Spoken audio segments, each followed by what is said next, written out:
Je vous l'ai promis à la dernière vidéo et je vais pas vous demander de regarder les 50 animes pour savoir. Je vous demande juste de prendre 50, multiplier par son triple, diviser par son double. Wow, tu vas te calmer, je déconne. Bref, aujourd'hui on va parler d'une deuxième perle d'animé de saison, Sirius the Jaeger. Francis, générique.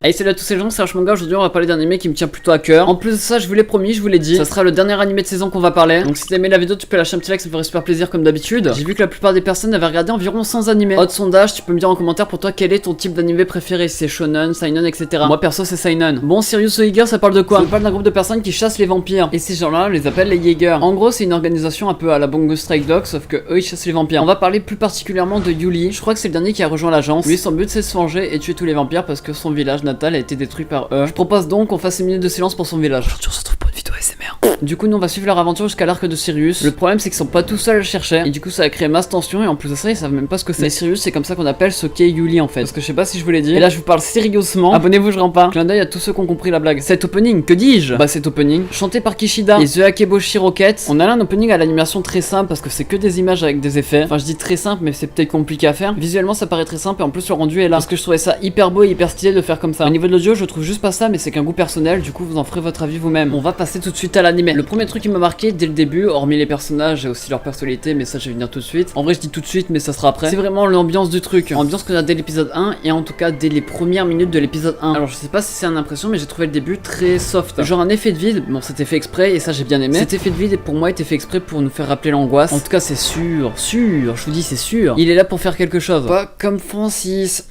Bref, hormis ça on voit assez rapidement les personnalités des personnages. Yuli un personnage assez cliché, on va pas se le cacher. Non pas sur son carré design ou autre, mais surtout sur ses actions. On va nous le faire comprendre assez tôt qu'en fait c'est quelqu'un qui fonce dans le tas et tout, qui pense à rien. Un peu comme dans un shonen en gros, avec une personnalité assez calme et reposante. Genre je sais pas comment expliquer, mais il émane un acquis des rois. Je vous dis ça en point positif, hein. Ils ont largement su rattraper le coup avec le choix scénaristique, utiliser le fait que ça soit un Sirius, parce que sérieusement c'est bien fait. Ceux qui ont toujours pas compris la blague, c'est vraiment que vous avez un problème. En parlant de Sirius, je sais pas si je suis débile, mais en tout cas au début je sais pas si on nous le dit vraiment c'est quoi. Mais en tout cas quoi qu'il arrive, moi j'avais pas compris. C'est une remarque qui vient assez souvent, du coup on arrive à se familiariser avec. Et là ça va avec le nouveau point que je vais parler tout de suite, là maintenant, tout de suite, là, tout de suite, maintenant. En fait dans une seconde. Vous allez bien sinon? Moi je vais tranquillement, ça va tranquille. Voilà, on s'y perd pas. On s'y perd pas alors qu'il y a beaucoup de détails. Des groupes de personnages, des descendances, les vampires, les Sirius, la royale, je sais pas quoi. Mais tout ça pour vous dire que la plupart des trucs ça vient un à un. On n'est pas empilé d'infos ou quoi que ce soit, du coup on s'y perd pas. On s'y perd pas. J'ai oublié le pas, on sait pas pourquoi. Et malgré que ça soit un monde normal de base, mais avec des trucs qui nous surpassent, ça rend quand même le monde assez mystérieux. Surtout qu'en vrai les vampires ça ressemble plutôt à des zombies, on va pas se le cacher. Pas ça là, vous en faites ce que vous voulez. Sinon c'est le même système qu'à peu près tous les trucs de vampires, genre Immort, etc. Ça c'est pas vraiment bien innovant. Mais le truc qui innove pas mal, tu sais, je vous ai dit, il y a plusieurs trucs on s'y perd pas, genre Sirius, etc. C'est un peu comme s'il y avait plusieurs catégories de monstres. Et je parle pas de mon frère.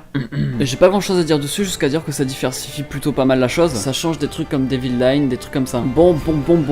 Les combats se font souvent avec des armes à feu ou alors au combat rapproché, avec des couteaux, des épées ou un coupe-ongle. Parce que quand il y a un bruit chez moi, je prends le coupe-ongle pour me défendre. Bref, il y a un travail monstrueux sur la gestion de caméra. On a beau dire ce qu'on veut, même si des fois c'est un peu flou dans certains mouvements, notamment grâce au changement de caméra, genre quand ça passe aux première personne à la troisième personne. Parce que oui, ça arrive dans cet animé et c'est rare. C'est les animations à plonger sur le personnage. On suit ses mouvements, on suit tout ce qu'il fait. C'est la même, je dirais, que K-Project presque. Mis à part que là c'est plutôt sombre, et alors que K-Project il y avait un peu de lumière. Animation plutôt cool et plutôt clean et très propre. Enfin, clean et propre, ça veut peut-être dire la même chose. Bref, dans les carrières design, on voit bien que c'est travaillé, en tout cas pour les personnages principaux. On les différencie des autres parce qu'ils ont un look plutôt atypique à eux, genre les cheveux blonds, les cheveux bleus, des trucs comme ça. Le plus souvent, leur carrière design colle bien à leur personnalité. C'est un peu normal, mais dans certains animés, c'est pas le cas. Du coup, je tiens quand même à le préciser. Demain, j'ai Bowling, mais je tiens aussi à le préciser. Tout ça avec un décor plutôt ancien. Je sais plus du tout c'est quelle date. Ça doit être dans les années 1920, un truc du genre, mais après je sais pas du tout. Du coup, c'est les anciennes maisons, les bars, etc., les anciennes villes. Un peu du même temps que 91 Days, je dirais. Malheureusement, comme je l'ai dit plus tôt, c'est très sombre. Et ça, c'est parce que la plupart du temps, ça se passe la nuit. Bon, c'est un peu normal, mais je peux vous dire que ça m'a gêné parce qu'avec le soleil, je voyais pas beaucoup. Bon, sinon, soit pour l'intrigue, au final, voilà, c'est un point négatif parce que je trouve pas l'intrigue ouf. C'est juste les batailles entre les camps qui va nous intéresser, mais aussi l'évolution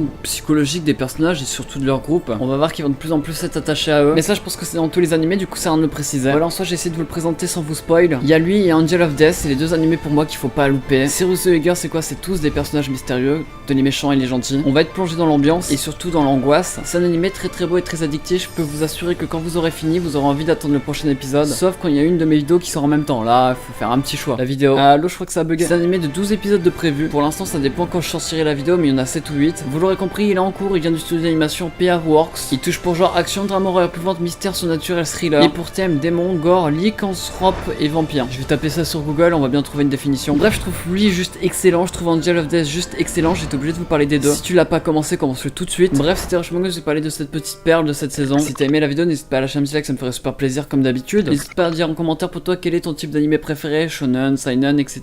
Et bref, c'était Rushmonger, on se retrouve mercredi prochain pour une toute nouvelle vidéo. Ciao, bye bye.